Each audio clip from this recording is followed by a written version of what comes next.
साफ रखती थी, सामान को सिस्टम से रखती थी। नहीं तो किसी के घर जाओ, कहीं जूते, कहीं चप्पल, कहीं छाता, कहीं छड़ी, कपड़े इधर उधर, बच्चे अस्त व्यस्त, दीवारों में गंदगी। नहीं, आपका मकान बोलता है, कोई अलग नहीं है, आप ही रहते हैं वहां। मैं ये कह रहा था, यही तो प्रबंधन है, और क्या है? वही प्रबंधन। आप अपने बच्चों को भी सिखाओ प्रबंधन के बारे में, उन्हें बता दो छुटपने से। सबसे बड़ी बात क्या है, माता पिता इन बातों को ध्यान ही नहीं देते। क्या समझते हैं, ये पढ़ाई करे और ज्यादा नंबरों से पास हो। जब स्कूल से बच्चे आते हैं, पूछते हैं आज क्या पढ़ाई हुई, आज क्या हुआ स्कूल में, क्या पूछा मास्टर ने, या तुमने मास्टर से क्या पूछा, शिक्षक से क्या पूछा, टेस्ट हुआ, दिखाओ कितना नंबर आया, कितना परसेंटेज आया। कभी नहीं पूछते हैं कि आप मित्रों के साथ कैसे रहते हैं, किसी का सहयोग कर पाते हैं नहीं कर पाते हैं। बच्चे पढ़ें, ये अच्छी बात है, पढ़ना भी चाहिए, लेकिन महत्वपूर्ण है खुश रहते कि नहीं रहते, वो दूसरों का आदर करना जानते कि नहीं जानते हैं, अपना काम करना जानते कि नहीं जानते। ये तो नहीं है कि अपना न पुस्तक कापी की उनको व्यवस्था की चिंता है, न अपने कपड़े की चिंता है, न अपने बिस्तर की चिंता है। उन्हें प्रशिक्षित करो। माँ का मतलब क्या है, माँ का मतलब केवल उसको बड़ा करते चले जाना, ऐसा नहीं है। और पिता का मतलब केवल बस उनके लिए खर्चा पानी की व्यवस्था कर देना।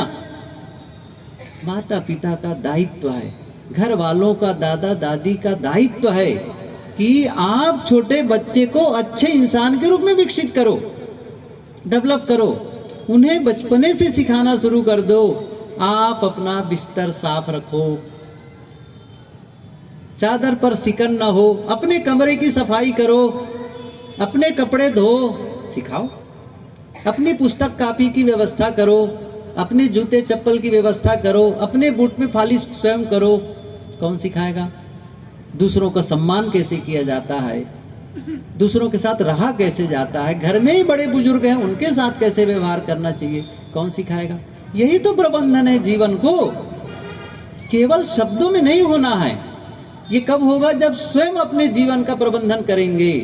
कब उठ रहे हैं, कब सो रहे हैं, कब जाग रहे हैं, कोई खाना कोई मतलब नहीं है। उठ रहे हैं आराम से, चाहे जब हो 8 बजे 9 बजे, क्योंकि सो ही रहे हैं 2 बजे रात में, तो 10 बजे उठेंगे ही। रात को बना दिए दिन और दिन को बना दिए रात। ये परिपाटी पहले नहीं थी, आज भी गांव में कुशलता है।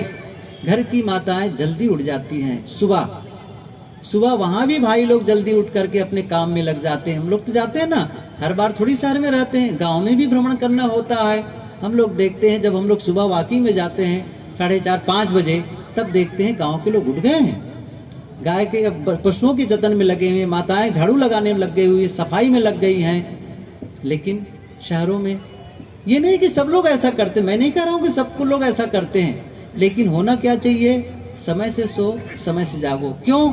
आपका स्वास्थ्य भी अच्छा रहेगा इससे, और बच्चों को भी अच्छे संस्कार मिलेंगे। आप ही देर तक टीवी देखते रहेंगे, 11 बजे 12 बजे तक, बच्चे सीख जाएंगे टीवी देखना चाहिए। आप ही हर बार मोबाइल में ही मतवाले रहेंगे, उसी में हर समय मोबाइल में लगे रहेंगे, बच्चे भी मोबाइल में लगे रह जाएंगे।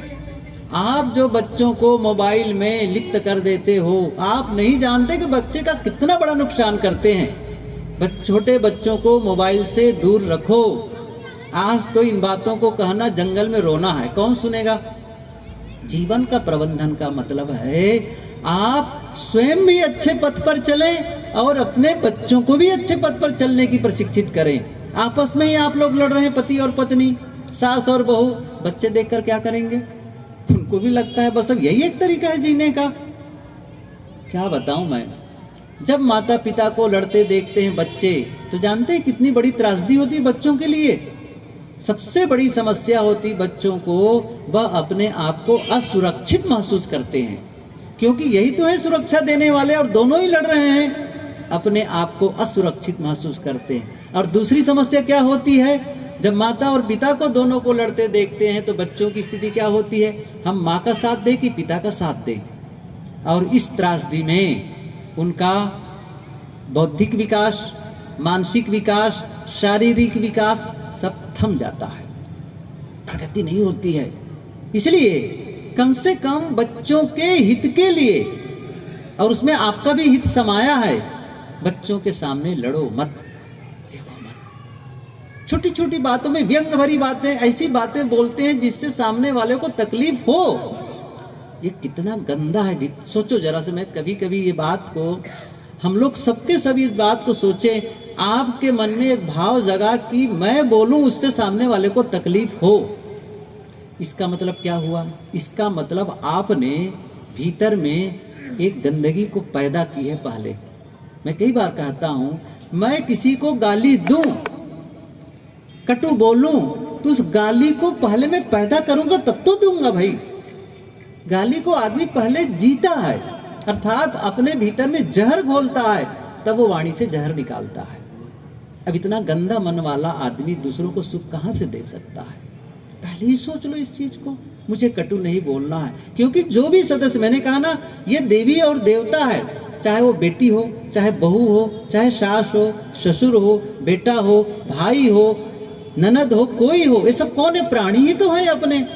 कौन है? अब इनके साथ सुंदर व्यवहार नहीं कर पा रहे हो, आप धन के महत्व को बता रहे हो, धन न घटे, धन न खराब हो। मैंने अभी पिछली जगह एक जगह कहा, वस्तु और व्यक्ति, वस्तु और व्यक्ति। वस्तु का आप उपयोग करते हैं और मनुष्यों के साथ आप व्यवहार करते, जीते हैं। वस्तु खराब हो जाएगी तो आप फिर से खरीद लाएंगे, और मनुष्यों को खरीद लाएंगे, भाई खरीद लाएंगे, माँ पिता को खरीद लाएंगे, बहू खरीद लाएंगे, बहन को खरीद लाएंगे। ये खरीदने की चीज नहीं है, खरीदने और बेचने की। इनके साथ में सुंदर व्यवहार करना। वस्तु न भी हो, खराब भी हो जाए, कोई बात नहीं है, घर में है तो सही, अपने लोग हैं, इसलिए उनके साथ सुंदर व्यवहार करो। मैंने कहा था गलती तो सबसे होती है, गलती हो गई क्षमा मांग लो, क्षमा कर दो।